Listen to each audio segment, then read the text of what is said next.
Hello, everybody, and welcome to another Top 10 edition of Magic Mics, proudly sponsored by our Patreon supporters and CoolStuffInc.com, where you can find cool stuff in stock every day. And we get started, as we do with these Top 10s, by saying hello to my two co-hosts, Aaron Campbell. Hey, how's it going? Ruben Bressler. Greetings, mortals. Oh, we are so greeted. Are you guys ready to talk about your top 10 favorite lands? I have huge tracts of land that I am very excited to discuss. Tracks upon Yeah, tracks. this was a nice change of pace from last Tracks week. on tracks on tracks on tracks. Sorry, apologies. We kind of talked about how difficult it was doing the last list because, we really weren't feeling the set. But, I was going through Gatherer the other day, and I had whittled everything down to, 25. There were a lot of good choices that I really had to, I tweeted out that I narrowed it down to 41. And that didn't include, I don't have any cycles on my lists. Yeah, this I was don't, tough. Individual lands. It was rough, man. It was insane. But last week, we did talk about our top 10 favorite cards from Our Devastation. And we get started with our top 10s each week by giving away a $50 CoolStuffInc.com gift certificate, thanks to our sponsor, to what we felt was the top comment of the week. And you yourself can join in by putting a comment down below on YouTube and telling us what you thought about either our lists or what your list would be, or some some intimate thoughts about whatever it is that we're talking about. So, Ruben, can you tell us about what our winner of the $50 CoolStuffInc.com gift certificate was? Our YouTube commenter of the week this week is Ben M, a.k.a. 22 Killer of Time, who commented about Solemnity, which we talked a little bit about last week. First of all, yes, commenters, we do know that it doesn't work with Devoted Druid now, but... Loud and clear. At the time, mistakes were made. We'll just call over a judge, and then they'll set us straight. But Ben's comment was, Solemnity is by far my favorite card, purely for how far back it reaches into Magic's history. After checking the MTG wiki, there are more than 100 types of counters that it affects. In addition to the obvious poison, energy, and power and toughness counters, there's also stuff from age counters with cumulative upkeep to stuff like smokestacks, spores, fungi, storage lands, Homerid, Thing in the Ice, Dark Depths, Oblivion Stone, and charge counters. As soon as I saw the card, I geeked out super hard on how this one white enchantment messes with thousands of other cards from alpha to now. I just thought that it was just such a passionate comment, and I loved it. It's amazing because that was what was so exciting to me, is that card. I was just like, man, not only does it affect what we're currently doing, it affects everything ever that uses a counter ever that's been in part of Magic from the very, very beginning.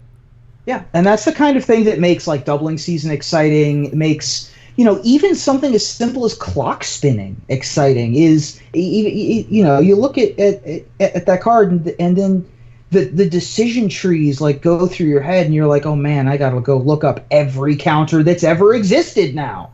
And it's great. Morrow did his usual. Whenever a new set comes out, he does a series of articles where he tells you sort of card by card design stories. And so I know that he covered Solemnity this week, and so I was trying to find what he said about it because it seemed very noteworthy. He was talking about how normally we tend to give you tools in the block to answer problems from the previous block. The problem is we have to make a card that makes sense in the block it's printed in, and so they can't just make a card saying players can't gain energy. And so he was talking about how they find the space to make a card like Solemnity, and then he was saying that this is one of the cards he's very curious to see how players use. And it sounds like he's not even sure, because there's so many ways to use it. He named a couple, but he sounded like he would be, I think he kind of wants to be surprised almost to see what people can do with this, and there's a lot of things you can do with it. Thing in the Ice is actually amazing. Until he said that, I didn't even know. I was like, oh my god, you can just play this on turn 3, and then Thing in the Ice is a 2-mana 7/8 trampler that returns all everything. Immediately, that's insane. That is insane. It's real good. I want to go back to Hour of Devastation for a second, though. I've had the pleasure of seeing a couple of people stream recently with Gift of the God Pharaoh decks. Uh-huh. Yeah. Zach Elsick, who normally kind of bothers me. I saw that deck. That deck is fabulous. I don't love him for making Cheerios a thing and Lantern Control a thing, but when I saw him playing with God Pharaoh's Gift, I was like, I'm listening. Jim Davis picked up the deck today as well, and I hope to God it becomes a thing because it's so bonkers. When it gets going, it's just dumb, and I'm like, yes. Yeah, it does look really neat. And there's enough hate, I think, to actually stop it if it gets to be too prevalent. Yeah. Well, also too, there's hate out there, but it's also tricky in that the two cards surprisingly kind of don't play well together. In that there's the Gate to the Afterlife, I think it's called, and then there's the God-Pharaoh's Gift. Yeah. Right, and Gate requires you to have 6 creatures in your graveyard, but if you have the Gift out and you're already eternalizing them, that chips away at it. Yeah. Yeah, and so like there are times where like you're playing crappy creatures, just hoping to God you have something to run them into, so that you have fodder for the Gate, and like there's a lot of complicated lines to it, but it's beautiful to watch. Yeah, and this is a Reanimator deck in Standard. I mean, I understand that Refurbish is our Zombify. But yeah, first of all, it's a refurbish deck. I mean, come on. How do you not love that? Wow. How do you not love 4/4 Thraben Inspectors, black Thraben Inspectors? It's like you got a bunch of loot effects, and it's a Reanimator deck, so of course you're gonna love it. And of course I'm gonna love it too. It has Angel of Invention, one of our past preview cards. Very as nice. Well. So we have our winner, Ben M, this week. Perfect. Well Contact us on YouTube chat or on YouTube messaging, or hit me up on Twitter at Magic Mike's Cast, and we will get you your gift certificate for the week. Thank you very much. All right, so we're going to move on from flavor text into honorable mentions, so we can get our top 10 started officially. Aaron, could you tell us about your honorable mentions for the top 10 favorite lands of yours? Yeah, so, I mean, as I mentioned earlier, this was a really difficult list to make because there are so many awesome lands out there. But, I think the deal breaker for me was choosing cards that I personally had experience with. And so I chose 3 cards for my honorable mentions. The first card that I chose is Teleria West.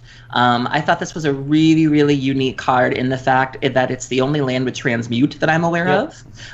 It lets you have really neat interactions with other lands. Like if you need to specifically find a certain land that isn't that, you're able to do that. It also works really well with the packs. For example, I've used it in Ad Nauseam to go looking for a Pact of Negation. The Amulet Bloom decks would go looking for like a Summoner's Pact or something like that. It's just a really neat card, and also a neat callback to, Teleria, Tolarian Academy, things of that nature. And I just think it's a really, really nifty card. And so that was the first honorable mention that I had. The second one, also going back to Ad Nauseam and kind of a crazy, kooky mechanic, is Gemstone Caverns, the luck counter. The luck counter. Absolutely. Which is really, really neat. Like, you haven't lived, like, it's rare that you get it, but when you do and you have like that opening 7 that's beautiful, it just shoots you so far ahead of the competition. And so that's a really, really neat thing to do. It's a card that everybody has to read, like you'll get ready to start the game and you're like, hold that thought. You're like, I'm exiling a card, Gemstone Caverns, and they're like, what? Like, everybody has to read it. No one knows what it does. It's a really, really nifty card. And then the third honorable mention that I had is Kessig Wolfrun, which is a innocuous-looking card from the original Innistrad block that basically is a great mana sink. And it's also a great way to turn any creature into, like, a lethal weapon. And I can remember playing Modern or Standard Gen back in the day and having just a little harmless, like, 2/2 wolf token that was left over from your Huntmaster. And all of a sudden you drop a Kessig and you're like, it's now a 9/2 with trample. And your opponent's like, what? Or just, pumping up a Rakdos key rune or something stupid. And so, there were a lot of just, kind of WTF moments with Kessig Wolfrun and having a lot of mana to burn. And so these are the 3 lands that I had a lot of experience with, that I have a lot of fond memories of, and that they are my honorable mentions. Kessig Wolfrun was one of those cards that just kind of snuck up on a lot of people. Right. Once you saw it happen, you only needed once. You only needed to see it that one time where you're like, right. Oh, God, that card is ridiculous, and that's pretty much what happened the first week of that standard. So, I mean, Kessig Wolfrun is also in my honorable mentions, specifically because of Melissa DeTora's finish at Pro Tour Gatecrash with it in Wolfrun Bant. If you recall, that standard format had a lot of these kind of dirtily Thragtusk Restoration Angel battles, and like Sphinx's Revelation was a thing. Games went to turn 25, and a lot of the Bant decks were really trying to figure out exactly how to finish off these games. And Melissa and her team figured out that Kessig Wolfrun was the card. And it wasn't like, there were 2 in the deck. It wasn't like it was you needed it on turn 4 kind of thing. Right. It was a finisher. And so Kessig Wolfrun, Pro Tour success is a high barometer for my list of cards that I would put high on my list. And another one is City of Brass. The OG, the original 5-color land. I think it's just so iconic, so powerful, has led to mana confluence and some of the other 5-color lands. This is the granddaddy of them all, and has also been in several Pro Tour winning decks. I also have Inkmoth Nexus. Inkmoth Nexus is unique in a number of ways, not just because, of course, it has Infect, but it was just like not even just a backbone. It was like a role player in a bunch of really big decks. Even just like Stoneblade. It's just, and then of course in Infect and in Affinity, it does crazy things. But it's such a good card and such a powerful thing that you need to keep an eye on. And then Thawing Glaciers. Speaking of the OG, Thawing Glaciers back in the day, bro. Also, another thing that was high on my list of. So, when you think of the best lands, what are some of the requirements for that? Pro Tour success, format defining, iconic, and also powerful enough to be banned. Thawing Glaciers was banned in Ice Age block because of how powerful it was. So those are my honorable mentions. I think my criteria was, do I love it, and how much do I love it? That was kind of my personal barometer. That was my first cut through, and then I ended up with 45. Oh man, so I'm kind of pissed that I didn't put Thawing Glaciers on here, but it's okay because you mentioned it, and that makes me feel better. So my honorable mentions for my favorite lands is, my first one is one of my favorite cards ever, which is Lotus Veil, which is absolutely gorgeous. John Avon, of course, just destroys it, did an amazing job, and at the time, as a Magic player, and Weatherlight's showing up, and you're like, oh, it's on now because there's 3 Lotuses there, and we never seen Black Lotus since, back in the day, and, it's the first time I kind of put it back on a card, and there was the stack, so people thought you could just, like, cheat it or whatever, which you totally couldn't, but, it was an amazing card, super cool, totally gorgeous, one of, I think, Avon's finest pieces. I love Lotus Veil. Another one on my honorable mentions is Undiscovered Paradise. Undiscovered Paradise is another monster, super fun, really cool, really evocative. And this was a Visions card because, the things that I love a lot, particularly in terms of, just sort of Magic and nostalgia and whatever, are stuff that, when I first started playing, when I first got into Magic, and Undiscovered Paradise did something, like it did City of Brass without hurting you, which was like, whoa, and it was good in tournaments, it was super powerful, casuals loved it, tournament players loved it, beautiful artwork, really exciting card. I love Undiscovered Paradise. And my last one is kind of like, well, when I came back to Magic around sort of Scourge, Mirrodin, whatever, I couldn't believe that they made this weird set called Unglued or whatever, and they had this card called City of Ass in it, and I was just like, what? And then they put, like, butts on top of City of Brass, and it was ridiculous, and I was like, City of Ass, here we are, ladies and gentlemen. Right. I can't, okay, that's a thing. Also, John Avon art. Like, they commissioned John Avon to make that art. Yeah, right up there with Lotus Veil. City of Ass, ladies and gentlemen. So that was one of those, like, I can't believe they did it. It's really awesome. It's one of those things you like, you'll never believe they did this in Magic, and you kind of dig it out and show it to people and blow their mind. City of Ass was ridiculous. That said, let's get started with number 10. Aaron, tell us what your number 10 happens to be. So my number 10 is, I chose Nephalia Drownyard, lovingly referred to as Nephalia Frownyard for those of us who were around for that standard. This was a win condition in control decks, and there was nothing more painful than, I really think of the flavor of this card, the feeling of drowning, of literally watching your library be taken away from you, very slowly but surely, and feeling like you are drowning, feeling like you can't keep your head above the water, because it really felt like once your opponent had you sort of over the barrel and they were kind of chipping away with you with this, it really felt like you were never going to come back from that. And so I was on the receiving end of this card many times, and it was very painful, but I have a lot of fond memories of this card. Just the flavor was knocked out of the park for me, and so this was my number 10. Yeah, great pick. Ruben, what is your number 10? My number 10, now I said that there were no cycles, and that's true. This one's sort of like an honorary 6th member of a cycle. My number 10 is Darksteel Citadel. Yes. Nice. The artifact lands in general, your Tree of Tales, your Seat of the Synod, they're way too good. They're banned in multiple formats. They're just out of this world. Darksteel Citadel, not way too good, a role player in a bunch of modern decks of various types. Also been in several standard decks, including Running with Scissors, the deck that one of the Channel Fireball teams put together for the Kaladesh Pro Tour, where you put the Ensoul Artifact on your Darksteel Citadel. I happened to be living with Eric Froelich at the time, and so I watched, and that team came in. That was the face-to-face Channel Fireball combination team, and I watched them design and build that deck, and it was just a sight to behold to just be walking down from upstairs and see them testing out like what I thought was unplayable garbage. Yeah. And just wrecking everyone's face with it. And Darksteel Citadel is an honorable artifact land by itself, but it's emblematic of everybody that's come before. So Darksteel Citadel's my pick. Yep. So for my number 10, I want to talk a little bit about a different industry. You ever heard of the movie The Room?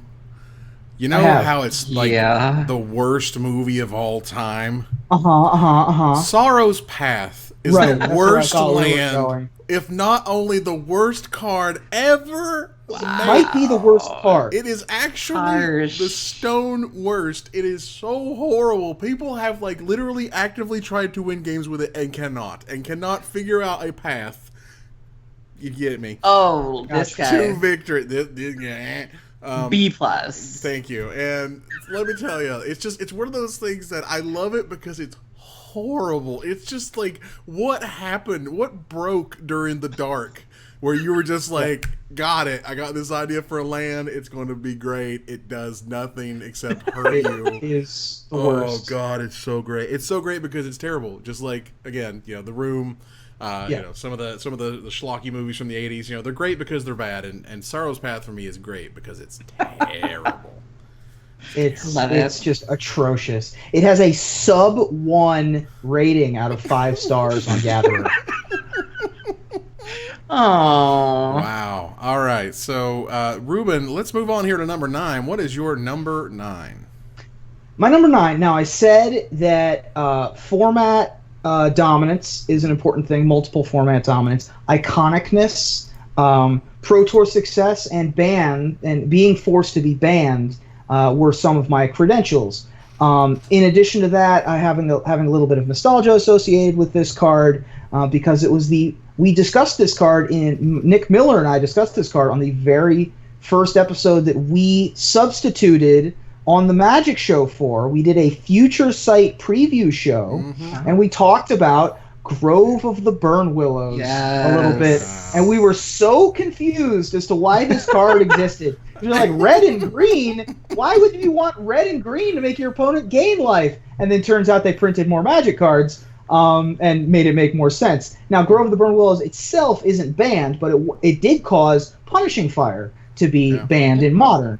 The combo of which, is just a repeatable source of removal. Jund in Legacy takes advantage of that combo. Lands too, yeah. And lands as well. But more than that, it became a central piece of the red-green Tron decks. Various control decks in Modern have, and even in Legacy.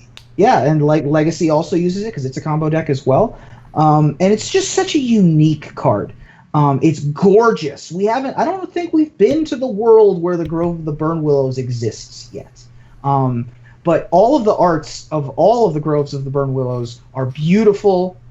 And now that it exists in this world where more Magic cards exist and it makes more sense in context, Grove of the Burn Willows, incredibly powerful, got to be one of the best 10 lands of all time. Incredibly expensive, desperately needs a reprint. Well. Oh god, desperately. It's like $1 million. They'll be able to juice one of the master sets with it, and more power to it. Like I said, we haven't been to the world where the Grove of the Burn Willows exists yet, so they can print it in context with the future sight, future shifting of this is when they go to a new world and we're like, all right, this is where the Grove exists. Right. So like they were going to do with Damnation until they never did. Or got it. In the flavor text of Ghostfire from Future Sight references the Eldrazi, and then they just didn't reprint Ghostfire either. LOL. Exactly. Lol. JKs. Aaron, what is your number 9? So my number 9 is a card that I've recently become very acquainted with, and to me, it does something that is revolutionary. It really hadn't been done before. It's fun to say, like it has an epic name. The art is beautiful. My number 9 is Bosiju, Who Shelters All. I play ad nauseum in Modern, and anybody who plays a combo deck knows how quickly your deck can fall apart in the face of one counter spell. And so if you really need to just get that one spell through, and you got a little bit of life to invest in it, and you can put some mana into it, this will sort of let you get past that. And so, at the time, I think this was a pretty big deal, and it's something most sideboards. I know Legacy Storm sometimes messes with it. I know Modern ad nauseum loves it. It's just such a fun card to say. I know my boyfriend runs it in Show and Tell, Sneak and Show in the sideboard, and he always dreads having to write the whole thing out on the deck list. And so I think it's a great card. It's flavorful for those who need it. It does what you need it to do, and I just think it's an awesome card. It's from Kamigawa. Of course, it's awesome. It's from Kamigawa. It's not from Saviors. All that. Check. Okay, it's probably pretty sweet and not necessarily the best thing, but this actually is one of the best things to come out of Kamigawa. Yeah, really cool, really exciting. Everyone loved this thing when it first showed up. It's super powerful. Shows up in a lot of decks.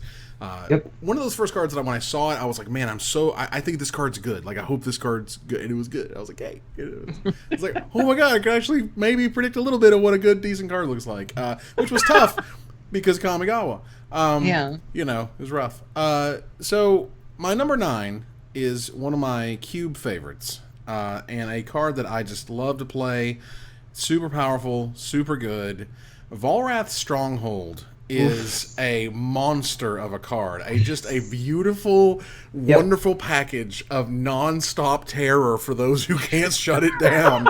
There's been multiple times when I have played the Vintage Cube and I just can't stop their Stronghold. And if I had just Faith Fettered the Stronghold and not the whatever I did, I would be fine. But I can't stop it. Like, I can't Pithy Needle the thing because I Pithy Needled something else like a Planeswalker, and now they Strongholded me to death. You only can kill something so many times, but Volrath Stronghold just lets them come back over and over again. Yep, and it also inspired future lands. That's another good barometer for best lands of all time. Did it influence the future? And then Academy Ruins came out, and it's been sort of reborn in that sort of sense, and people have been clamoring for new versions, like a green version of Volrath Stronghold that gets back lands, or a white one that gets back enchantments, or whatever. Right. And Volrath Stronghold is just so iconic. Oh my God, it's so beautiful. I love that land. It's fantastic. We're going to move on here to my number 8, which is higher on someone else's list, so I'll skip on myself. Ruben, what is your number 8? My number 8 is also higher on someone's list. Ooh, very exciting. So, Aaron, what is your number 8? So number 8 is a card that has been the bane of my existence for as long as I've been playing Reanimator strategies and been playing Dread strategies, which is basically my whole life. I've never been on the good side of this card, although there are some Dredge variants that manage to use it, and I'm not really sure why, but I guess I trust their judgment. Number 8 is Caracas. I can't tell you how soul-crushing it is to go through the trouble of a turn 1 Grizzlebrand and feeling like you're on top of the moon, and then all of a sudden your opponent drops a Caracas, and all of your hard work just goes right out the window. It's a really pesky card. It looks kind of harmless enough. Like, I think this is one of those cards, kind of like, I think it's one of those cards where I think when the land was made, they just were like, well, what's the problem here? I don't think they imagined where we'd be in the game, where you could cheat creatures out the way that they could and things of that nature. This card can also be used defensively. I know that Death and Taxes decks like to use it to protect their creatures in addition to bouncing your things. They can also protect cards like Thalia. And so, it's just a really annoying card to have to deal with. But I do think it's earned its place as being an awesome card. And so I understand why it exists. And so that's why it's on my list. It was definitely it was on my short list, and I loved it. And I'm also, one of the things that Kragus reminds me of is that was a very clear example of once they printed enough legendary creatures that when you snuck them into play, oh my God, they're bonkers. Like Gristlebrand was another sort of tipping point of Caracas went from this $40, $50 cool card to $300. Will never be less than $300 ever. enjoy it. Like, that was one of those things. Yeah, I mean, it's a mainstay in Legacy. Without Caracas, Griselbrand and Emrakul will just run roughshod over Legacy. It originally, the reason why Death and Taxes was called Death and Taxes is because all things go away except for Death, Taxes, and this white control deck where the combo was Mangara of Karandor and Caracas. Nope. That was the original build of Death and Taxes. And based on where the colon is in Mangara of Karandor, I assume it's on the screen right now, you can see, you can tap it, respond to it with your own Caracas, and then just every other turn exile some of your opponents. And it would take forever, but just like Death and Taxes, it would always win eventually. Wow. And that was something about Caracas. And people have, bounced their own Vendilion clicks and always bounced their opponent's Ionas that were cheated into play and things like that. And also, oh, by the way, banned in EDH for obvious reasons. Lol. Yeah. Lol. Hilarious, yet still $300+ and will never probably be cheaper than that. Oh, never. Well, we're going to move on to my number 7, which is also higher on someone's list. I'm pretty excited to talk about it when we do. Ruben, what is your number 7? I'm kind of shocked that I have the highest ranked Wasteland. Which is kind of crazy to me. But Wasteland is my number 7. You need glue to hold a format together. When we were talking about our best sets ever, Evan and I, not so much Aaron, Evan and I had alliances. And I had alliances specifically because of the existence of Force of Will. And other things, but mostly Force of Will. Wasteland is the other piece that holds Legacy together. Without Wasteland in Legacy, the format is so different. It is so greedy. Every once in a while, people will kind of forget about Wasteland. Much like Dre. Yeah, much like Dre. They move their lips, but it's just a bunch of gibberish. And and then I can't say the next lyric because this is a family show. But Wasteland is fantastic. It's a central part of Delver strategies. It's a central part of land strategies. It's a 1 and 2 of, even in strategies that don't even really care about land destruction, like Miracles or Stoneblade. Yeah. Just because you need to have those checks and balances in place. It's an iconic flavor text from the original. It's an iconic piece of art from the original, and then the reprint in Eternal Masters was just beautiful. Yeah. Wasteland, easy pick. It was great, and it's one of those cards that they tried to make it again in Worldwake with Tectonic Edge. Yep. And that just screwed up the whole format. It really did. Yeah. It was, as soon as your opponent got to 4 lands, you activated 2 Tectonic Edges, got them down to 2 lands. It was just brutal. It was just I believe that card was nicknamed Teenage Wasteland. Wow. Really? I didn't know that. That's shout out to my buddy Mike who invented that nickname. That's great. But yeah, they've tried to make fixed Wastelands for a while. Ghost Border? I mean, the closest they got to was Dust Bowl. Because Dust Bowl was fantastic also. I've played some Dust Bowls in my time. But yeah, I mean, Wasteland has just never been replicated. It's just fantastic. I mean, M14 had Encroaching Wastes, which was a land that has for a generic or 4 tap, sack it, destroy target non-basic. But that's as close, I think, as Wizards is okay going anymore. We're not going back to Tectonic Edges. I don't even think we're going back to Ghost Quarters at this point. Yeah. No. Sadly. They're just brutal. They're brutal type cards that punish those types of mana bases. And Wizards is like, if there's one thing we want you to play with your toys. We'll break them after you play them, and we'll stop them once they're going. But you get the ability to have all the different types of batteries so all the toys work. Exactly. As it were. So, Aaron, what is your number 7? So my number 7 would definitely not play well with a Wasteland or a Ghost Quarter. But, going back to lands that were sort of, iconic and very experimental, my number 7 is Dryad Arbor. The fact that you can, it's land, but it's also a creature. You can fetch a creature. Yeah. I can't tell you how many times I've seen this card be used as Liliana insurance, where if you're playing against a deck like Bogles and they have a fetch open, be very careful, because if you play Liliana, they can simply fetch a Dryad Arbor, sacrifice the Dryad Arbor, and they haven't lost anything. Their Bogle or whatever is still fine. Living End, this was a card that we would use, for the green mana, but also if we needed a target for, say, our Demonic Dread, we could target our own Dryad Arbor and do it that way. It's just such a neat card. It's something you could even chord for if you had to, or you had to collect a company. There's just really neat interactions with this card that I don't think we'd ever really seen with a land before. And so this is why I chose it to be my number 7. It was such a super exciting, crazy idea. I mean, let's face it, even up until Scars, a 0-mana 1/1 was like, oh, be careful, guys. Right. Here's a question for you, too. Where do you put your Dryad Arbors? Because I've heard a lot of debate about this. Do you put it with your lands, or do you put it with your creatures? Depends on the context of the game. Okay. But typically it's a creature. Typically it's out front. Typically it's a land, because it makes mana. Oh. Hello. Okay. Red Zone? Depends. I mean, I'll tell you what, if you have a From the Vault Realms Dryad Arbor and you put it in your lands, I'm coming across the table. Wow. And now we're coming across tables, are we? We're going to fight. It's what's going to happen. I will hang up a little copy of my favorite thing my favorite thing I've ever done with a Dryad Arbor is there was a Survival of the Fittest kind of Jund value deck, and you could turn one an Ether Vial and then tap your Ether Vial to put a Dryad Arbor into play as your mana ramp spell. So that was always fun. But yeah, Dryad Arbor's a great pick. I love it. That's fantastic. It was definitely on my short list. I love me some Dryad Arbor. So let's move on to number 6, which I can actually talk about.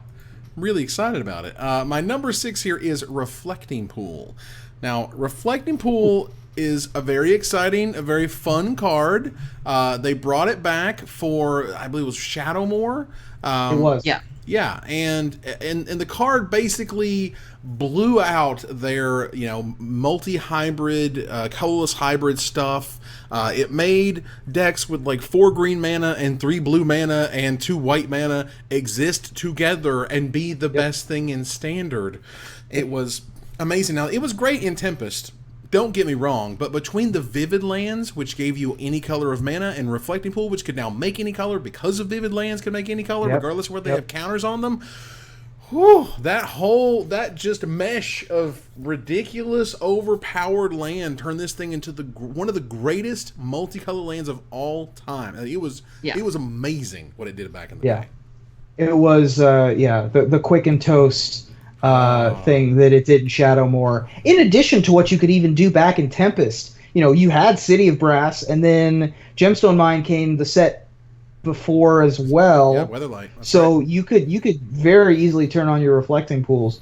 Tempest getting some love with these lands, by the way. I know, right? But the thing about back then, they didn't have A, as powerful spells, and B, didn't have all the different colors and the color requirements, and the Vivid Lands, man, seriously, the Vivid Lands just destroyed it. I remember the first time I watched a game of Cube. Actually, we were playing Tom Lapilli's Cube before Tom Lapilli went to Wizards. This was kind of his going away party, and we cooked a whole pig over at Tom Lapilli's house. A piggy for Tom Lapiggy. Wow. Yeah, Sam Stoddard was the pit master, and we drafted, and he had just introduced the Vivid Lands to the Cube, and by pack 3, Tom was like, "We have to take these out. They're just I'm first picking these every single time.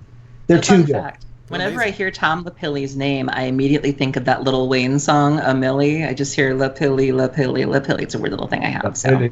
I'm not cool enough to get that reference. Is what I'm doing. I'm singing it right now for you. So, Aaron, what is your number 6? My number 6 is a rules nightmare. There are entire blogs written by judges about all the ways that this card interacts with other cards. This card was banned very early on in the creation of the modern format, was unbanned not too long after, and then once it was unbanned, it quickly helped build a very popular deck. My number 6 is Valakut the Molten Pinnacle. This card is great. Escape Shift is a thing. I have been on the receiving end of that a couple of times. It's also a great matchup for Ad Nauseam because you just play Angel's Grace and laugh. Well, sure. But no, I'm looking at a blog right now that's talking about Valakut and Shocklands, Valakut and Prismatic Odin, Valakut and Escape Shift, Valakut and Land Destruction, Valakut and Blood Moon. There are flowcharts. The Magic Man Sam just recently made a video about bolts, lightning bolts. And then he helped a friend of mine who made a post about Modern. My friend Max Kahn is a judge. He just wrote a post about Modern interactions you need to know, and Sam made him a flowchart that was like hey, you just cast Scapeship. Do you have 5 mountains? Go here. Do you not have 5 mountains? Go here. When to check for the 5 mountains. And it's just such an intricate card, and it's just such a dumb way to die. Like, I can't tell you how many times I've died to a Farseek. where it's been a really long game, and like, especially the red-green versions, like, let's say they don't find the Scapeship, they just kill you by playing lands. And they, I remember I was at GP Dallas-Fort Worth back in November, and I had a young man that was like, Farseek? And I was like, and he plays the land, and I'm like, yep. Wow. It's just a ludicrous card. It's an awesome way to die. It's just a fun, epic name. It's just a fantastic land. It's the card that brought Primeval Titan. Like, Primeval Titan was made, and it was like, obviously the Titans are great, but how great are they? And which one is the real best? Which one's the best one? Yeah. Primetime showed up and was like, let me show what we can do, y'all. Let me show you what ramping from 6 to 9 does for you. Oh my god, it was amazing. And even Scapeshift. Like, when you look at Scapeshift by itself, it's a really kind of useless card, dare I say, and I think it's one of those cards, again, that when it was first designed or when it was first made, I don't think people knew what it was going to turn into or what it was going to help facilitate. Yeah, agreed. And so, it works with amazing cards. It really shines. As someone who loves mountains and lightning bolts, I love a card that turns your mountains into lightning bolts. So. You would. Fantastic. Ruben, what is your number 6? My number 6 is higher on someone's list. Well, that's the thing, I guess. Well, let me tell you, we're going to move on here to number 5, and I have on my list somebody who values this card literally the exact same number. Me too. In the world of Lorwyn, there was the ability to have changelings, which were for any creature type, they were that creature type, and they made this land called Mutavault, and Mutavault was insane. Mutavault was so good from the moment it showed up. It was just in everything, and Wizards, and I mean, they knew it. I mean, they said, they were like, look, we recognize this thing is like super playable in basically any deck ever, but we liked it. We liked how it worked with the tribal stuff, and it was really flavorful, and it was cool, it was exciting. People liked it, people enjoyed it. I certainly loved it, and to be able to put that land basically in anything, it was in my cube from the minute I saw it. It was just terrific. It was worth infinite. It's still kind of worth a lot, but it used to be insane before they finally reprinted it a few times. But but wow, Mutavault is amazing, and I love it, and that was my number 5, who I'm sharing with. Me. Yeah. Mutavault's a game changer. I did not get to experience it when it first came out. I got to experience it when it was reprinted. And this was another card that really opens the door for some unique rules interactions. Pack Rat. Yes, absolutely. Mono black. Activate the Mutavault. Even if it has summoning sickness, you just make a Mutavault to make your pack rat bigger. Merfolk is a card that loves them some Mutavaults, because with Master of Waves, with all of the lords, your Mutavault can get really, really big really, really quickly. And so it's just a brilliant card when you look at it. It's just so powerful, and there's so many neat things you can do with it. And I'm always happy to see what other people do with it. Like, when I think I've seen everything, something else comes out. I'm like, wow, that's a really cool interaction. And definitely can't say enough good things about this card. Terrific card. You guys had it at number 5. It was my number 6. So right there with you guys. Wow. Mutavault is just absurd. I mean, obviously, being a 2/2 that activates for 1 mana, being able to be splashed in. Fairies obviously made huge use of it in Standard. It's been in blue-white control decks forever. And obviously mono black, and any deck that can support a colorless land wants a Mutavault in it. It's spectacular. My personal favorite memories of Mutavault were in Standard with Kithkin. Turns out you can, if you guys know what the card Mirror Weave does. Yeah. I used to have Mirror Weave as like a 2 of in my Kithkin decks, because you can target your own right now. There you go. You could target your own Wizened Sends to attack with a bunch of lords, or you could activate your opponent's Cloud Thresher, or target your opponent's Cloud Thresher after they try to sweep away your Spectral Procession tokens and be like, take 21, idiot. But another trick that I did in the finals of a PTQ was I was getting flooded out in top deck to Mirror Weave, activated a Mutavault, targeted my Mutavault with my Mirror Weave, and all of my opponent's creatures became unactivatable lands. No. So that was pretty hilarious. Wow. And then I activated all my Mutavaults and attacked him. Yeah, Mutavault's amazing. It's just a staple in dozens of decks. And I remember, Evan, that you were looking for the full art foil textless something Mutavault for your cube for months, it seemed. Yeah, Does it exist? That exists? You got one. They exist. It was a special foil version, and they only distributed them at special two-headed giant events in Europe. Wow. That's how rare they were. That thing was worth $250. And you got one. Yeah, I had one for a very long time in my cube. Eventually I sold off my cube because of #5kids, but it's fine. I loved it. It was amazing. It was beautiful, and it was gorgeous, and they're still. And now someone else is enjoying it. Yeah. Does that ever come up, like when they don't do their chores? Like, I sold that dual land two-headed giant Mutavault because of you, and just right. Look at the picture. Look at it. You know, and they're crying. I was like, "You tell me you look." And I was like, it's a very emotional experience. Either way, we gotta keep moving here. So number 5, Ruben, what was your number 5? My number 5, again, banned in a format, iconic, super iconic card, super powerful. My number 5 is Mishra's Workshop. Hello. Workshop. There are basically three staples of the vintage format. There are Bazaar of Baghdad decks. There are blue decks and not crazy cheaty decks, and then there's Mishra's Workshop decks. Yeah. That's what the deck is Mishra's Workshop. Tap, add 3 mana to your mana pool every turn. You got to play specific cards, but it's every turn. Great. Card is not only super iconic, but everyone who's been playing the game for long enough time, you can just close your eyes and see the weird seed pod art of the Mishra's Workshop in your head. And there are very few lands where if your opponent plays it on turn 1, in any format, cube, I don't even know if it's banned in EDH, it possibly could be, vintage, whatever, they play it and you just go, oh no. What? And it's also one of those cards I can't possibly win this game. It's also one of those cards, you look at something like Walking Ballista, an artifact set comes out and you look back and you're like, a Workshop. Yeah, Ravager Affinity in Vintage. Various types of Workshop decks have always been in Vintage, but Ravager Affinity being the robots du jour right now. Things like Walking Ballista, you can play a turn 2 Triskelion or a Duplicant or a Wormcoil Engine. You can play a turn 1 Lodestone Golem with a Mox if you really want to. Mm-hmm. Mishra's Workshop is just a terrifying proposition for your opponent. And the irony is that restriction, the clause of it being only for artifacts was meant to be a hindrance. Where you have to imagine when that land was made, they were like, oh, this is really going to hold it back. This is really going to keep things in check. And now here we are, 20-some years later, where that's not a problem at all. Right.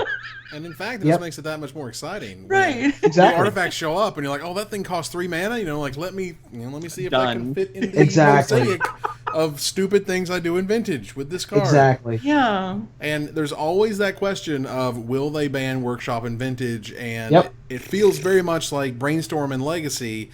There is a gentleman's agreement that this is busted as all get out, but we love it, so don't kill it. Thanks. Right. Yep. I mean, when you're getting in the conversation of almost too good for Vintage. Woo! Boy, let me tell you. Boy, howdy. That's so let's move on here to number 4. I do not have a number 4 as it is. Well, I have a number 4, but it's higher on someone's list, so we'll get to that surely. Aaron, what is your number 4? So my number 4 is a card that I don't think is good enough for Vintage. At least if I've seen it, I don't recall seeing it. But I don't think it's good enough. But it's certainly good in every other format it's been in. We kind of talked about when Bosiju was my number 9, the idea that something being uncounterable was so revolutionary at the time, and it was just sort of a given that counterspells could stop whatever you were trying to do. And we talked about how counterspells work with spells, but we never really talked about having your creatures be immune to that. Enter Cavern of Souls, which is my number 4 choice. This was one of the bright spots of Avacyn Restored, quite frankly, and just the idea that you could play anything you want of a tribe. You have to name a creature type when it comes into play. It's mana fixing. The problem with Boseiju, unfortunately, is that whatever you're trying to get through has to require colorless mana that you can put into it. So if you're trying to cast something that costs 1 blue or 1 black, you can't really do that with Boseiju. But Cavern of Souls can be anything. It's mana fixing, which is great. It's supposed to have a downside in that you have to name a creature type. But we talked about Rainbow Lands having sort of a downside of pain, mana confluence, City of Brass. There's really no downside to playing Cavern of Souls. You can name a creature, it gets through. Primeval Titans can get through. Again, this was something we saw in like the Amulet decks or the Primetime decks. You see things in Merfolk shenanigans. Merfolk loves to run Chalice of the Void. Fun fact, if you put Chalice of the Void on 2 and then cast a Merfolk with Cavern of Souls, it won't get countered by the Chalice of the Void. Yeah. Because it can't be really countered. Exactly. It cannot be countered. It says right there. It's real. Right there on the Magic card. Decks, Bant Eldrazi, this is something they use. The Legacy Eldrazi decks. This is just so mind-blowing that you could do this. Death and Taxes uses it for humans. Being able to just laugh in the face of counter spells and do whatever you want to do is phenomenal. And this card is just so good in the decks that want it. Automatic 4 of. It's just that good. This was my number 8. Because I love me some Cavern of Souls. I think it's a terrific land. It's awesome because it's one of those cards it's a teaching card. Because maybe the first time you slam down a Cavern of Souls when you just bought it and you just put your cool new Primeval Titan deck together, you slammed down and said Titan as the creature type. No. Technically not a legal choice. There are not Titans in Magic the Gathering, so you cannot name Titan. You know giant, what? Right? It's a live tournament. Giant. You say whatever you want. It is a giant. Sure. They're all giants. It is a giant. And I've seen it happen where someone named Titan, and technically they couldn't, but they did anyway. Oh, boy. Judge comes by. It's like, well, that's what you chose, even if it doesn't exist. It's tough, I've also seen people lose to their Cavern, where they've kept a hand with Cavern and they needed to cast things that weren't covered by the Cavern, so they didn't have the right mana. That's a good feeling too. Yeah, when you got your Mutavault Cavern of Souls Lord of Atlantis hand. Yeah. That's a good one. Yeah, that's monocolored deck, That's fantastic. So Cavern of Souls for me, very, very awesome, very expensive card these days. Yep. My favorite use of Cavern of Souls I've ever seen is going to be a shout out to John Johnson, who won a vintage tournament with Cavern of Souls humans with such hits as Hanwire Watchkeep and Instigator Gang in his mono red Dragon Stompy human stompy prison deck, backed up with Chalice of the Voids and Trinispheres and things like that, and Magus the Moon, of course. Wow, yeah, that got weird. It did. So, Ruben, what is your number 4? My number 4. All right, don't at me. If you're gonna at me, combat me. My number 4. Look, I told you what my credentials were. Right. Here we go. Pro Tour wins. All right. Right. Format icon. All right. Band. Super interesting in terms of flavor reasons, right? All right. Okay. So we good? So now this sentence isn't going to sound so weird. My number 4 is Eye of Ugin. Wow. Man. Look, man, when you dominate a format to the point of putting, 6 copies of a deck, running 4 of you in a top 8, to the point where you have to be banned. To the point where 4 other decks are using you as a win condition, including that green-red Tron deck we were talking about earlier. Yeah. This is a huge deal. It was also a mythic rare land. Yeah. Which wasn't really a thing until Ivogin came about. Right. This was also the gate to the afterlife of the set. This was the gate to the afterlife of Worldwake. This was the Steamflogger boss of Worldwake, I guess. Looking back on the comments in the old Salvation threads of man, I'm just gonna weep when I open these in draft and throw them in the garbage, is hilarious. It's true. Just because it is such an iconic, we're talking about cards that are just terrifying when your opponents play them. This is a win condition. It's a cost reduction effect. It let you play multiple Eldrazi on the same turn. Eye of Ugin hits all the numbers for me, and that's why it's so high on my list at number 4. It's busted in a beautiful way that it takes time to be that busted. You know what I mean? Yeah. Yes. It ages like you gotta wine. percolate. Yeah, you Right. gotta sit there and be like, well, I guess we gotta look back at all the changelings. We got ourselves a bad land, everybody. No, you just gotta wait a minute. That was my impression of an F&M player opening an Ayavugan in whatever. 5 years We got ago or ourselves whatever. a bad land. Bad lands, y'all. Hell for On another booster pack. I expect a refund. Number 3, as we're going to keep on moving here. My number 3, I want to talk very specifically about. There are sometimes in Magic there were multiple artworks for a land, and the Urza lands, for example, they had 3 different artworks on those. It's not the Urza lands because because they didn't choose a cycle. But I'm just giving you an example of there were multiple artworks for certain lands, and that's totally cool. Well, the Foglios were one of the first artists for Magic, and the Winter Mishra's Factory is one of my favorite, just beloved lands ever. And if the Foglios could come out of wherever they're hiding and make playmats of some of their amazing artwork, which they have the ability to do these days. Yeah. If you could make that Winter Mishra's Factory playmat, I promise you have sold at least one of them, because I could not be able to turn it down. It is one of those lands that is one of the first lands I got. Like when I saw it, I wanted it, and when I played Mishra's Factory, I had to play 4 winters, and every once in a while I would, I'd say, well, now I want to do the seasons, but you'd really always come back to the winter because the winter is just beautiful, and it's just cool, and it's awesome, and I loved it. And it's one of those first cards that I saw, and I was like, wow, Magic is awesome. This is one of those really wow moments for me. Yeah, that was my number 8. Mishra's Nice. Factory, the OG Manland. Again, multiple Pro Tour wins, including 2 of the first 3. true. The first Pro Tour and the first World Championships Wow. had all the Mishra's Factories. Also, by the way, it pumps Beautiful, which is hilarious. Yeah, it does.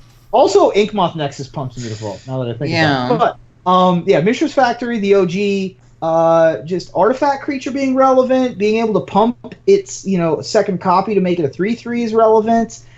Standstill, the whole archetype exists because Mishra's Factory exists. Wow. The whole reason why creature lands exist now is because Mishra's Factory was such a success when it came out. Just a perfect example. And obviously the art, the seasons from Antiquities, having the 4 arts, and obviously the winter one being the best. Absolutely. Just a standout. Just terrific. So, Ruben, what is your number 3? Speaking of artifacts, can I interest you in a Tolarian Academy? A little busted. Nope. Are we? Boy, we were just talking about if you're banned or restricted in Vintage, something has gone terribly and horribly wrong. If you That's the thought, professor, by the way. yeah, exactly, yeah, there you go. Tolarian Community College is a what's it called? Like a branch school? It's an accredited school. Accredited, right? It's an accredited institution associated with the Tolarian Academy. In any case, Tolarian Academy led to a emergency banning in Standard because of how busted wide open the card was. It was the best of a cycle that also included Gaia's Cradle, which better than You Gaia's say Cradle. Gaia's? Gaia. I say Gaia. Gaia? Evan, what do Gaia? you say? I usually say Gaia's Cradle. Really? Better than Cradle. Sarah Like, Sanctum also in argue- this.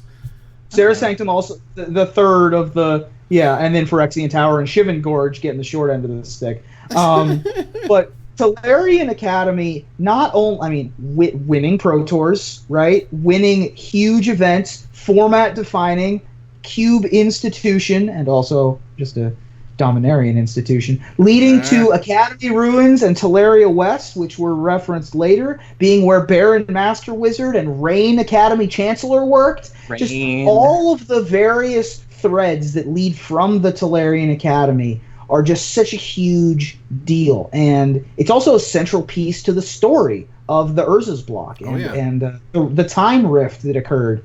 Tolarian Academy is just spectacular. The Academy mirrors, back when the Legend rule was different, were nightmarish, It's why Zvi Moshowitz is such a big one of the reasons why Zvi Moshowitz is such a big institution in the game is because Tolarian Academy, he was just the guy who ran the academy.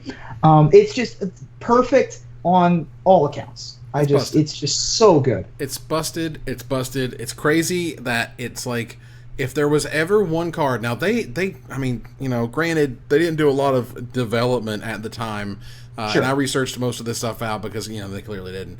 But if there was ever one card that said, hey, Wizards, when you break, like, the mana, yeah. you break the game. Like, it's not just there's a good creature, there's a good spell. No, you broke the resources that we use, and it's ridiculous. I mean, it would be just as broken today in Standard. Oh, yeah. As it was back then. Oh, yeah.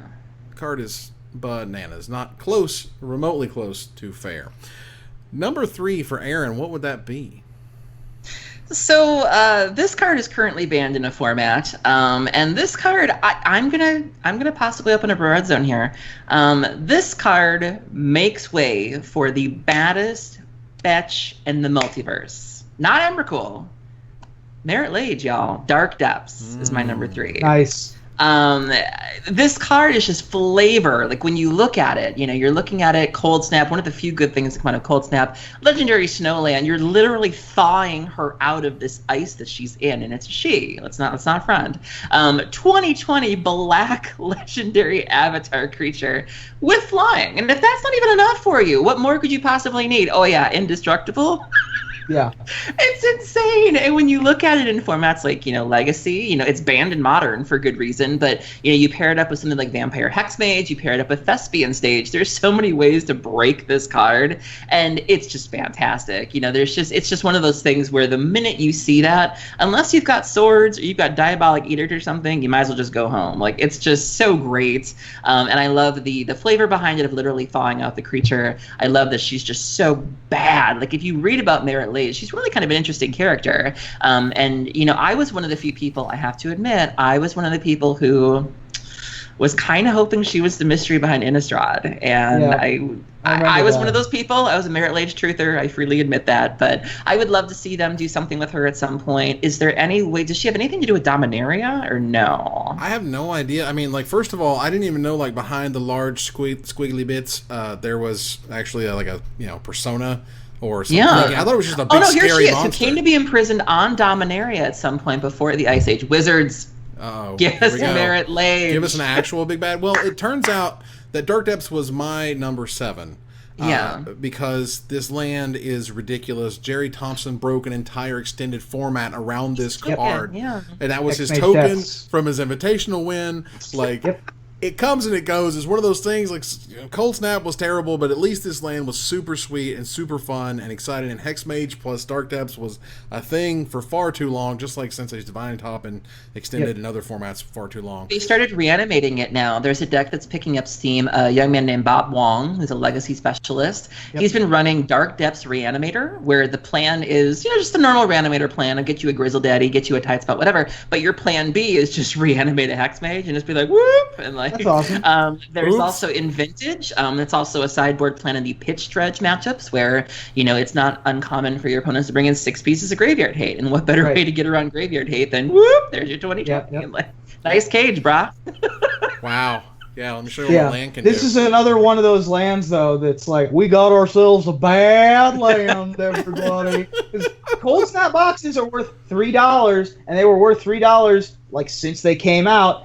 And it took a while until Vampire Hexmage got printed. Previous to that, you had to cast Aether Snap or whatever to remove all the counters. We didn't always have Hex Parasites or Training Grounds or whatever the kids are using these days, or Solemnities to get all the counters off to get the payoff.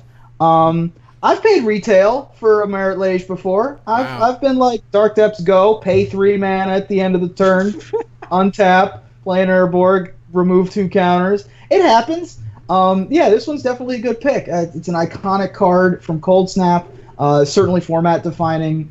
Good pick. Absolutely. So let's move on here to our number 2. Ruben, what is your number 2? So Wasteland was my number 7. Okay. Let's remove a prefix from one of the abilities in Wasteland, the prefix being non-basic. My number 2 is Strip Mine. Ugh. Oh. Look, iconic Pro Tour wins, broken as hell, Rude. banned in Legacy, banned in everything. Just like scary, offensive, multiple arts that are iconic. Yeah, Strip Mine. Everyone has a Strip Mine story of like, man, I kept the perfect hand and they got my first land Strip Mine and then I died. Yep. It is. I mean, what else can I say other than it destroys everything else on the lists. It's all of basically your lands except for Darksteel Citadel. Hashtag Darksteel Citadel. But it That's right. destroys all of your top 10 lists. Wow. Well, let me tell you, it was my number 4. And Ugh. Strip Mine is an incredible land. Like, it's just busted. It's crazy. It's one of those, the entire value shift of, making a lot of mana with Dark Rituals and Grim Monoliths is fine. Destroying non-basic lands, destroying, lands, period, is fine to do. Yeah. In one of the first expansions of Magic, let's do this. It's okay. When I first started playing Magic, you could play one of them in your standard deck. It was restricted. You could play one. Yeah. You could play one balance. You could play one Strip Mine. And lo and behold, if you got and of course back in the day, because old man Magic creaking over here, if the only way you could mulligan was if you had no lands in your hand and you had to show Right. your opponent, hey, I have no lands. Check out what I'm playing. But the other thing that would happen was your one land would be a Strip Mine, and you'd just be like, I am just so screwed right now, and my white weenie deck can't work. I can't play my Savannah Lines when I got my one Strip Mine in the entire deck in my hand. Yep. I love that card. It's beautiful. It's busted, and it's gorgeous. Aaron, what is your number 2? So my number 2 is a harmless looking card. Like you might scoff, you might look at it and be like, why is this better than Valakut? Why is this better than Wasteland? And it isn't, I'll be quite honest with you. But the point of this list is my favorite lands. And so my number 2 is Dakmor Salvage. Right. I was already searching for it in Gather to make sure I had all the information right. Consistency is not a crime. So this is the only land that has dredge on it, a dredge number. And it's great. We are known for putting so much of our stuff into the graveyard, and a lot of times you can't get it back unless you have something like Life from the Loam or Petrified Field. But this is a land that you can choose to dredge back. And when you're playing something like your Bloodghast, Undiscovered Paradise is also really good at enabling that. It lets you do that. Being able to time it just right, get all your Bloodghast back, and have a really big finish. And so that's why Dakmor Salvage is my number 2. This in no way foreshadows your number 1. Actually, there's just none. I don't know what's happening. I got no idea what you're going to pick. I'm sure it's going to be really sweet. You're going to feel real dumb when I choose Desert as my number 1. It's going to be great. This was on my top 40. This was in my list of these are cards that are unique and iconic. Cascade Swans was a thing for a while. Absolutely. Dakmor Salvage has been an important piece of lots of different graveyard types of decks. And in addition to Cascade Swans, I believe briefly there was a Worm Harvest combo deck that used Dakmor Salvage. Yes. With one of Evan's past preview cards, Creekwood Liege. Free call the herd every turn, y'all. Free call the herd every turn. So it was Dakmor Salvage, Worm Harvest, Creekwood Liege, Urborg, and something else, and it just made this weird mid-range, and then in the middle of the game you just comboed off. It's a good pick. I love it. It's sweet. So, but my number 2 comes from the world of long ago, because the more I love things, generally the older these things are getting. Back when the rocks were soft? Oh, very soft. Back when, the set that it comes from is the one that I said saved Magic. In a world of alliances, there are few lands. There's only one, but there's few lands that I love as much as Kildorn Outpost. Kildorn Outpost, for a guy that liked to turn the dude sideways, I like to smash in the red zone, I like to make the critters, I like to attack with the lions and the knights and the white knights and the orders of the Leap Beer and all that other stuff. Yeah, man. that land spoke to me. Like, it was so exciting. I love the look, and I mean, like, they did it again, and no shade to Noah Bradley, but bro, the first one is just, I love it. I mean, you can't beat the first one. There's just a chunk in my heart, and the outpost is right there. That's where they put the outpost, right there in the heart area. I love that card. I can't help it. Oh, that's fantastic. I mean, that's just another iconic, also Pro Tour winning. This was, correct me if I'm wrong, but this is the Randy Buehler Pro Tour card, right? This is the one that he used to great success. In addition to everyone using it to great success. Keldoran Outpost being able to just poop out little 1/1s is just a win condition tale as old as time. It sounds a little silly, I mean, on its face today because our lands are so much better. But man, look, back then, even you had to sacrifice a plains. Who cares? Like, who cares? Who cares? Card's amazing. Just value every turn. Only 2 mana. Perfect for control decks. Yeah. Even was good in aggro decks. Like the aggro decks would be like 1-drop, 2-drop, outpost, play another 2-drop, and then have a late game later. Keldoran Outpost is a great pick. Also, I'm a big fan. It's the most Game of Thronesy of cards that we have on our lists. Also, Game of Thronesy. I love that. With GOT having just come out, this one reminds me the most of the world of Westeros. So. All right, so. Just had to point that out. No, and Keldoran Outpost was, again, like, if Strip Mine was the number 2 offender, this is the number 1 offender of, oh my god, I have a land in my hand, I can't mulligan because it's Keldoran Outpost, and you wouldn't even play lands, you just die. I'm just glad you pronounce it right. Keldoran? Yeah, there's some weirdos who are like, Kajeldoran. I'm like, no. Hey, it's that... Get the Kajel out of here, I mean, Jesus. Would you please? It's that Norse J, the soft J, like Yalkalhalps. Woo! All right. Oh, I love Yalkalhalps. Yalkalhalps is great. So number 1, Miss Erin, can you tell us what could possibly be your favorite land of all time? I mean, I have no idea what it could be. It has to be Bazaar Baghdad. I mean, this card does everything you want it to do. I've even seen other decks use it. I think I saw a Shops deck use it once. Like, it does have, play in other decks. But I mean, this card is just phenomenal. It is the reason why, Dredge is a power. It has maintained its position in Vintage. To be honest, if you play Dredge in every other format, it's not the same as playing it in Vintage. It really isn't. It's sort of like playing Pokemon, and it's like, you can have your Charmander, you can have your whatever, but when you have like the big Charizard, I think it is, the big... Totally different, yeah. Yeah. It's like, not the same. It's the difference between driving a car and driving a Formula One dragster.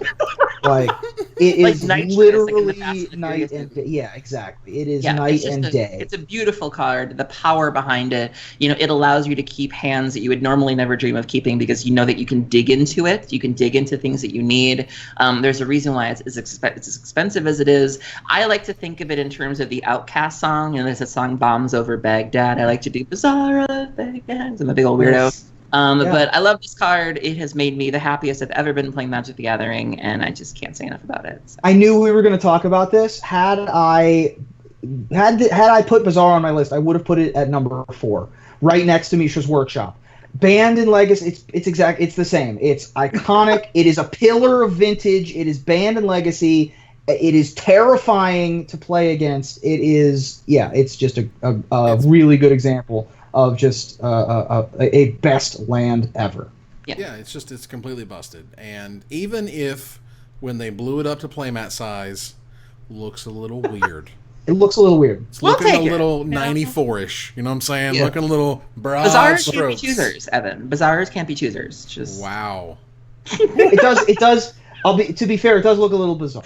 Yeah. Well, and I think at this point, Ruben and I know that our number 1 is a shared number. This is embarrassing. This is embarrassing. You have the same one? Yeah, we have the same number 1. I purposefully didn't put Bazaar on my list so that we would have more content. And then I just share my number 1 with Evan. I can't even guess what it is. Like, what could you two have in common? I truly don't know. I'll give you a hint. Here's Vintage for you. There are decks that have Mishra's Workshop. There are copy of Bazaar. And then there are decks that have Library of Alexandria. Oh. A beautiful, iconic Mark Poole masterpiece of an image. The first expansion ever for Magic one of the first non-basic lands that, did something weird, somehow not restricted. One of the coolest, most powerful abilities in the cube. Whenever you get that opening hand with library, again, there's just no. And no matter when it comes to me, because for some reason people on Vintage Cube will pass that card. I don't get it. I first pick it every single time I see it. You just take that card because if it's in your opening hand, your win percentage goes from way up here. It's so difficult to beat an active library, let alone the iconicness of it, the tournament staple, the raw power, the importance of it, whether it was the image or whether it was the ability to the game. Libraries. God, I love me some library. Can't help. Yeah, this is the 10th card of the Power 9. Some would argue it's the 9th card of the Power 9. This is so ridiculously powerful. Cards are power. That is, and I will. There are a few things I'll give up a land drop to do. I'm not going to give up a land drop for a 1/1. I'm sorry, Dryad Arbor, but that's just not a thing I'm willing to do. I will give up a land drop for a Phyrexian arena that doesn't cost me mana for the rest of the game. My own personal Howling Mine, that can't be countered. Oh my goodness. Yeah, just thinking about Library of Alexandria makes me happy. I mean, Evan knows that I am a Legacy Cube over Vintage Cube guy. The only thing keeping me from being why is the Vintage Cube even around? It's just not. It's just such a random action generator, et cetera, et cetera. And my usual arguments is my love, my irrational passion for picking library. It's just so good. It's a card you have to respect. I have never played with one before. I don't think I ever would. Typically, Aaron. I'm not being shady. I'm just saying I'm actually getting there. I'm saying is I being on the other side of it. I think part of the reason I don't really enjoy Standard very much is, to be quite honest, I don't respect a lot of the cards. Where you see someone drop a Toolcraft Exemplar, and it just doesn't hit you the same way as it does when someone plays a Mishra's Workshop or a Mishra's or the Library of Alexandria. That's a card that hits the table, and you've got to bow down. It doesn't matter who you are. You have a sense of, I don't want to say fear necessarily, but almost the reverence, if you will, where it's even if you don't play the card, even if you don't get how it works, you have to appreciate that you're looking at a Library of Alexandria. And so while I've never owned one, I've never played with one, I still respect one when one hits the board, where it's you better recognize that's game off. I have to finish off this top 10 with a memory of library. So in, I believe it was 2011, Pro Tour San Juan was happening in Puerto Rico. And my God, have I never felt humidity like that in my life. But what we decided to do one night was there was a cube draft involving myself and Jacob Van Lunen. And me and Jacob Van Lunen, we did a team draft or whatever, and it came down to me versus JVL. And I'll never forget this. On all 3 games, here's what happened. He played a land, I played library, he played land Mox Shadow Mage Infiltrator, and we both drew 2 cards for the rest of the game because neither of us could stop either draw engine for whatever reason. We couldn't stop them. And all 3 games went like that. It was absolutely amazing. I think he actually eked out the win in the last game 3 or whatever. But I will treasure that library memory because it was so perfect. I was like, I got my library, and he was like, slam. I was like, oh God, really? All 3 games, dude? Right. All 3 games. That was. Now I have to put an asterisk at the end of my top 10 and say that we did not discuss any cycles. No. Obviously, the dual lands, the fetch lands, the scry lands, et cetera, et cetera, et cetera, are a completely different argument. But I would still have library at number 1. It's not even close. Honestly, it's just insane. At this point, we could probably have a top 10 of literally land cycles. Right. For what it's worth. Probably a thing. All right, so we're going to move on here to Day of Judgment, and I have not yet fixed the slide. I agree that Day of Judgment should be spelled like the card. I have it with an E right now. There's been lots of comments. This is a serious problem. You need to take yourself to the library and get you a dictionary and learn how to do that. Mm-hmm. There's no silent E, buddy. You outsmarted yourself. Sure did. About rooted my tutor over there. And think about it. We got ourselves a bad editor. A bad overlay, y'all. So with that said, I have all 3 lists on the screen now, and again, I think we have clearly there's some biases going on. I mean, yeah. Well, I kind of want to. The point was though, and as it's been with these lists since we started them, is I always interpret it to be my favorites. Like, these are cards again. I mentioned earlier in the show how difficult these choices were because there were so many good lands out there. And, I could have very easily chosen Glacial Chasm, or I could have chosen Lake of the Dead, or I could have chosen Tabernacle of Pendrell Vale. But, they're cards that are good. No one's saying they're not good, but they're cards that Aaron, I have not experienced. And so, that sort of helped me whittle down my choices was, have I played with these cards? Have I been on the other side of them? Have I still respected them after they destroyed me in the case of Valakut? And so, there were a lot of cards I could have chosen that are certainly better. Dagmar Salvage isn't a good card, let's be honest. But, the point of the list is this is Aaron's favorites. Those are Ruben's favorites, and us sort of having our own criteria. But for me, I love all of these cards. I am never really mad to be facing these cards. It's just, for me, that was it. It was Aaron's favorite lands, the lands I love to play with, and the lands that I have experience with, and that was what helped me whittle this down. No, and that was the point. That's why I wanted to say clearly it was our favorite, which is obviously super subjective and blah blah. Ruben going sort of the very tournament stapley.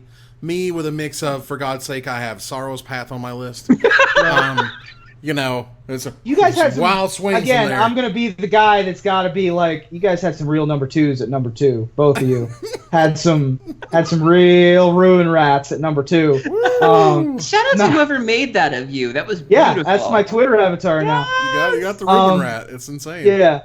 But I'm like, I'm willing to combat you guys and be like, look, the episode isn't called Aaron's favorite lands of all time. It's best lands of all time, right? So it's more like flavor. It's fine. The point is, I'll find somebody to hold your earrings if you want to fight about it. But Wow. So I just got to stir up the controversy at the end. It's called It's not called Day of Be Friends and Compliment Each Other. I'm judging you. You have been judged for how you spell the word judgment, and you've been judged for having some number 2s. I would be remiss if I didn't make this joke, given that it was your number 1 choice. But as they say on Drag Race, the library is now open. Wow. There you go. That's an invite that you can read people. So. And the basement is now flooded. That's another thing you can do. The strand is now flooded. There you go. Wow. Flood my strand. And we want to hear what you guys thought about our list, what you thought about our top picks, why we like them, why you may or may not like them. Let us know in the comments below. CoolStuffInc.com will be giving away a $50 gift certificate to the commenter that we choose for next week. But that does end another top 10 list. Thank you very much, Aaron, for hanging out and talking about your top 10. Thank you for having me. Ruben, thanks for hanging out, buddy. Thank you. People acting like they forgot about Dre, though. It's the problem. They're acting. They should know better. Yeah. They better recognize. That's right. When they move their lips, it's just a bunch of silent E's that we put into words. Wow. So we're gonna move on to our final slide.